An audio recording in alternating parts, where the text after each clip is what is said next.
Hello, I am Vishu Deepak, faculty at government polytechnic Budaun. आज हम बात करेंगे जो हमारा टॉपिक रह गया था, प्रॉक्सिमिटी एनालिसिस को हमने बता दिया था। ठीक है, अब जो टॉपिक हमारे पास है वो क्या है आपका अल्टीमेट एनालिसिस। तो अल्टीमेट एनालिसिस में हमारी क्या कच्ची आती है कि कार्बन और हाइड्रोजन की कितनी परसेंटेज है, कितना नाइट्रोजन है उसमें। ठीक है, कार्बन कितना है हमारे पास, हाइड्रोजन कितना है और कितना नाइट्रोजन का परसेंटेज है, कितना सल्फ़र है, कितना ऐश है और कितना ऑक्सीजन है। ये सब चीज़ें हमें प्रॉक्सिमेट अल्टीमेट एनालिसिस में हम देखते हैं। तो अल्टीमेट एनालिसिस में हम डिस्कस करेंगे चीज़ों का क्या क्या है। अल्टीमेट एनालिसिस, तो अल्टीमेट एनालिसिस में सबसे पहले हम बात करेंगे carbon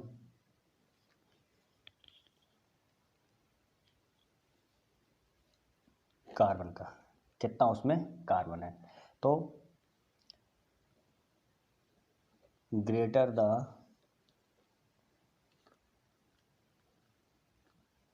the percentage of carbon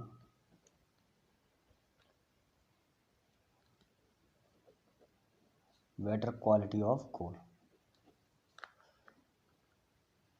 जितना ज़्यादा आपका कार्बन होगा उतना ही आपकी कोल की क्वालिटी क्या होगी। तो जो परसेंटेज ऑफ कार्बन है वो कैसे निकालेंगे अल्टीमेट एनालिसिस में, परसेंटेज कार्बन का वो हम निकालेंगे increase in weight of KaOH upon weight of coal taken into 44 into 12 into 100। ये आप परसेंटेज ऑफ कार्बन इससे कैलकुलेट कर सकते हैं। ठीक है, कितना पोटेशियम ऑक्साइड का वेट लिया है आपने, ठीक है, कितना।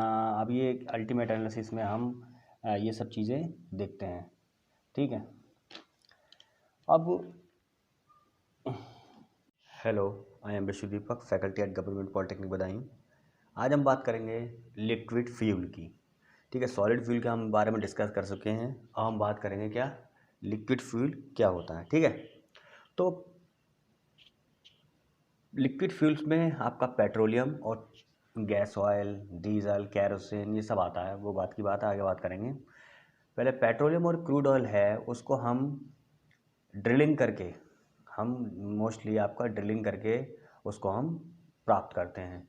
तो पेट्रोलियम में क्या होता है आपका हाइड्रोकार्बन, पैराफिन, नेफ्थनीज और एरोमेटिक आपकी अलग अलग प्रोपोर्शन में होते हैं। ठीक है, सल्फ़र, नाइट्रोजन एंड ऑक्सीजन जो होते हैं वो आपके क्या होते हैं, हाइड्रोकार्बन के डेरिवेटिव्स होते हैं ऑयल में। ठीक, तो जो एवरेज अल्टीमेट एनालिसिस हमें ये बताता है कि पेट्रोलियम में आपका कार्बन 83 से 87, हाइड्रोजन 11 से 14, सल्फ़र, स्वीट और सोर कोल जो होता है वो हम सल्फ़र कंटेंट के बेसिस पर ही देते हैं। ठीक है, तो जो सल्फ़र आपका पॉइंट ऐसा होता है, जो आपका पेट्रोलियम है, पेट्रोलियम और क्रूड ऑयल क्या है, इसमें मेनली आपके हाइड्रोकार्बन, आपके क्या होते हैं हाइड्रोकार्बन, पैराफिन्स, नेफ्थनीज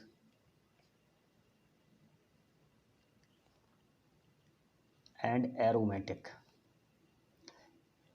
ये क्या होते हैं अलग अलग प्रोपोर्शन में होते हैं, अलग अलग प्रोपोर्शन में होते हैं।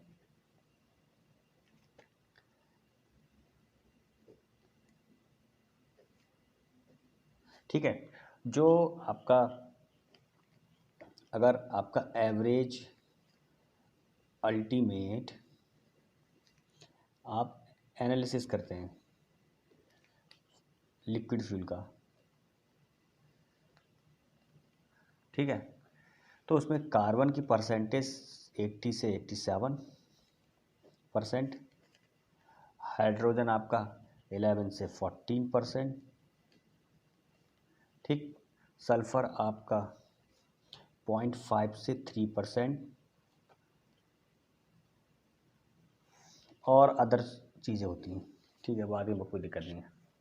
तो आपका जो क्लासिफिकेशन है पेट्रोलियम का वो आपका नेचर वाइज आपका 3 तरीके से हम उसको बता सकते हैं। तो जो क्लासिफिकेशन है आपका,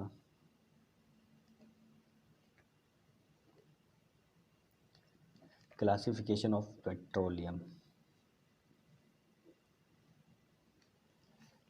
क्लासिफिकेशन आपका 3 तरीके से हम बता सकते हैं। पहला पैराफिन बेस्ड,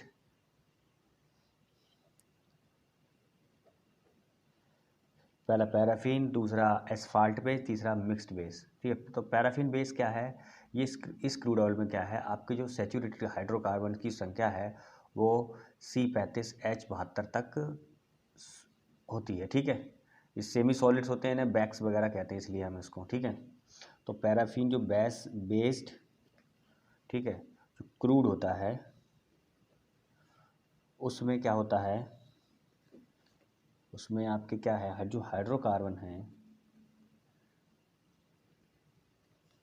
वो आपके C35H72 से ऊपर वाले होते हैं।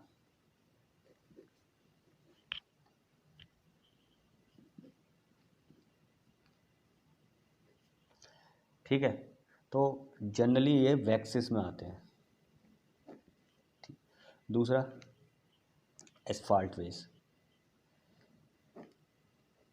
एसफाल्ट बेस में क्या होता है, आपके जो नेफ्थनीज हैं वो साइक्लोपैराफिन, नेफ्थनीज, ठीक है, और स्मॉलर अमाउंट ऑफ एरोमेटिक होते हैं आपके। ठीक है, ये सब और पैराफिन्स भी होते हैं। तो एसफाल्ट बेस जो आपके क्रूड ऑयल हैं उनमें क्या होता है, उनमें आपके जो नेफ्थनीज होता है मेनली,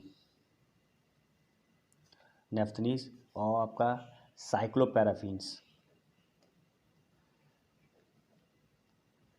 और स्मॉल अमाउंट में आपके क्या होते हैं, स्मॉल अमाउंट में आपके क्या, पैराफिन्स और एरोमेटिक।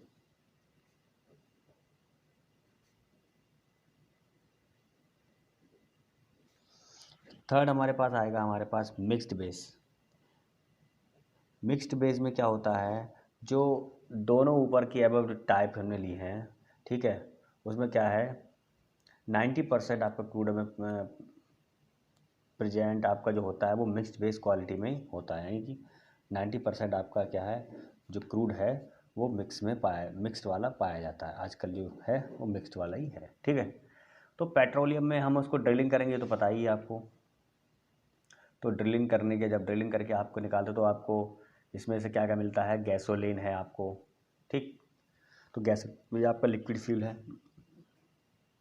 जब पेट्रोलियम को आप क्या करते हैं, उसका डिस्टिलेशन करते हैं, ठीक है, जब पेट्रोलियम का आप आसवन करते हैं, डिस्टिलेशन करते हैं, तो डिस्टिलेशन जब आप करेंगे तो पेट्रोलियम डिस्टिलेशन, जब आप उसका डिस्टिलेशन करेंगे तो आपको क्या क्या मिलेगा, गैसोलीन, गैसोलीन मिलेगा। तो क्या है इसका, गैसोलीन आपको मिलता है 200 डिग्री सेल्सियस से ऊपर। ठीक,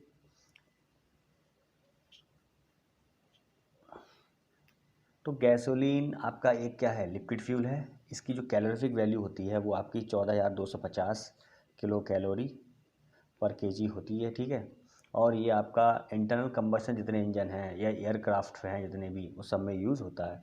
यानी जितने भी आपके आईसी इंजन हैं, ठीक है, एयरक्राफ्ट हैं, उन सब में एज ए फ्यूल ये यूज़ होता है। ठीक है, अब आपका आ गया नेफ्था। ये सब गैसोलीन, ये सब लिक्विड फ्यूल चल रहे हैं।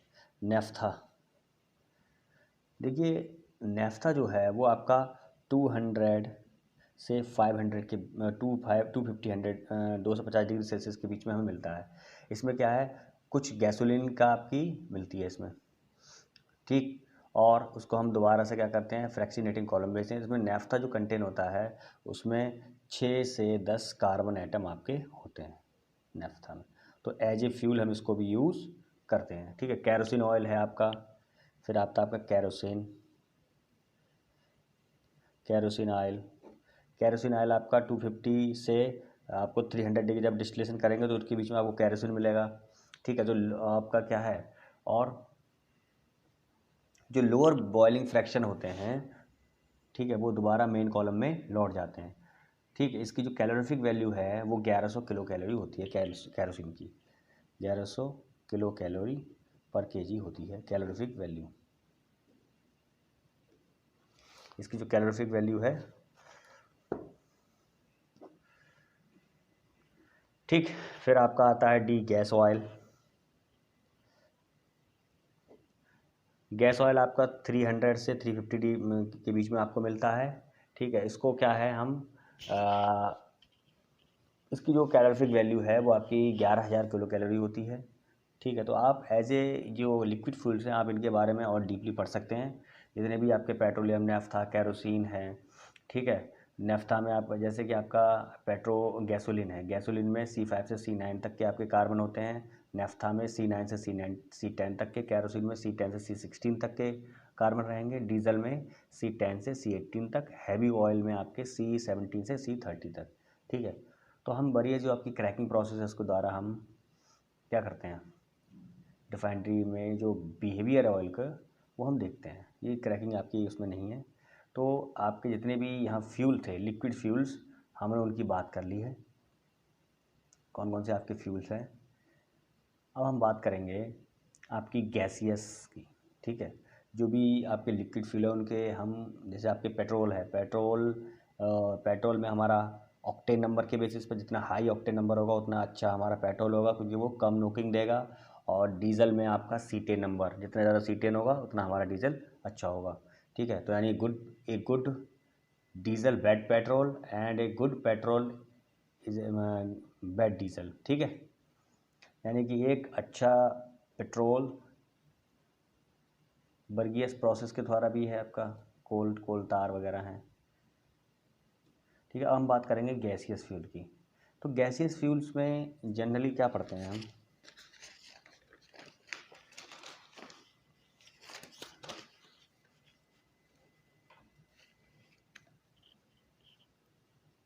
गैसियस फ्यूल,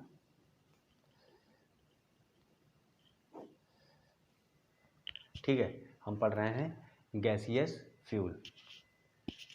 तो गैसियस फ्यूल में आपका क्या है, जो नेचर से मिलता है फ्यूल गैस, आपको जो नेचर से मिलती है, नेचुरल गैस है, मेथेन, कोल माइन से मेथेन गैस मिलती है।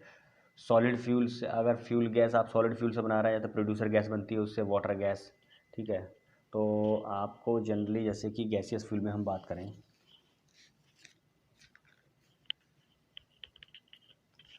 अगर हम बात करें fuel gas from nature, nature से हमें जो गैस, फ्यूल गैस मिलती है वो कौन कौन से सोर्सेस हमारे पास, नेचुरल गैस एक तो आपकी, दूसरा आपका क्या है, मेथेन आपकी है, कोल माइन से निकलती है, methane from coal mine, from coal mines, methane from coal mines, ठीक है। आपकी फ्यूल गैस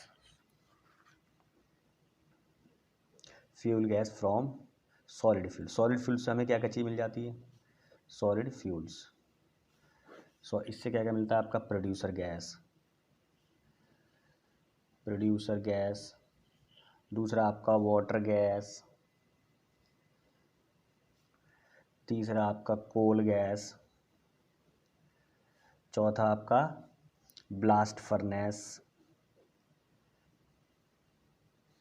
गैस, ठीक है। अब fuel gas from petroleum, petroleum से भी हमें गैसेस मिलती हैं फ्यूल गैस। वो कौन कौन सी मिलती हैं आपको, वो आपको पहला मिलता है रिफाइनरी गैसेस, ठीक है। दूसरा आपको एलपीजी, तीसरा आपको क्या मिलता है, गैसोलीन फ्रॉम गैसिफिकेशन, ठीक है। और ऑर्गेनिक बेस से भी हम गैसियस फ्यूल बनाते हैं, ठीक है। Fuel gas made by fermentation of organic waste,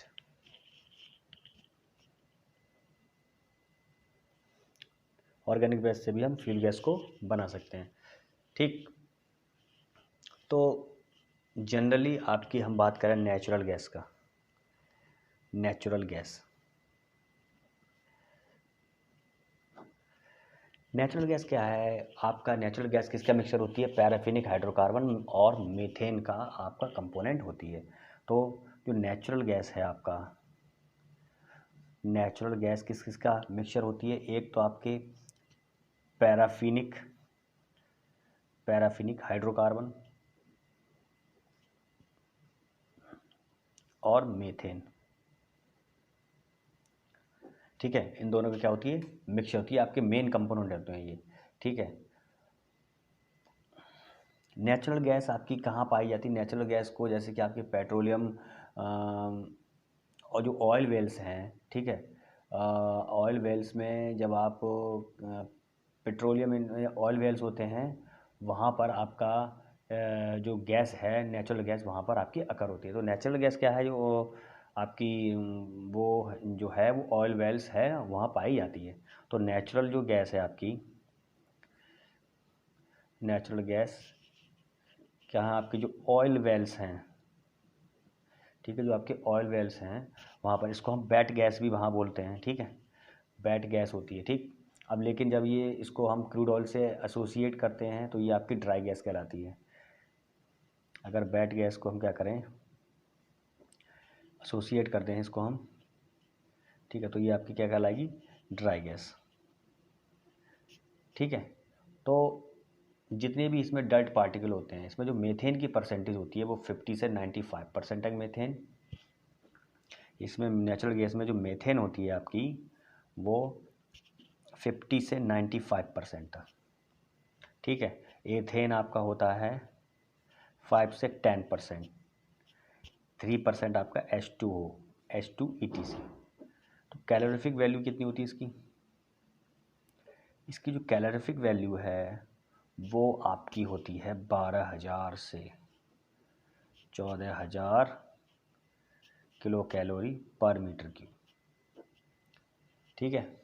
तो नेचुरल गैस डोमेस्टिक फ्यूल में भी यूज़ करते हैं हम, केमिकल्स को बनाने में भी यूज़ करते हैं, और कार्बन ब्लैक से हम क्या करते हैं? H2 को H2 बनाने के लिए हम इसका यूज़ करते हैं। सिंथेटिक प्रोटीन प्रिपरेशन करने में हम करते हैं इसका, सिंथेटिक प्रोटीन को। तो जो नेचुरल गैस है आपकी वो आपकी क्या है? किस किस का मैन्युफैक्चरिंग करती है? एक तो डोमेस्टिक फ्यूल में यूज़ करेंगे इसको हम, डोमेस्टिक फ्यूल में भी हो जाएगी। दूसरा आपका हो जाएगा वेरियस केमिकल के मैन्युफैक्चरिंग में, ठीक है। और आपका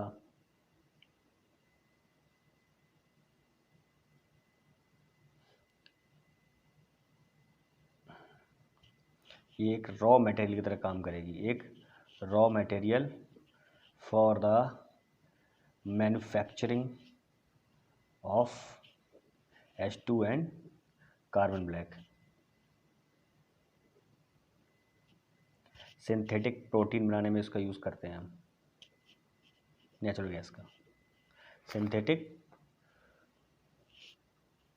प्रोटीन, ठीक है। तो ये हमने पढ़ लिया है यहाँ पर नेचुरल गैस के बारे में, ठीक है। अब जो नेक्स्ट लेक्चर होगा उसमें हम पढ़ेंगे प्रोड्यूसर गैस कौन सी होती है, कोल गैस की होती है। आज के लिए इतना काफ़ी है। Thank you class.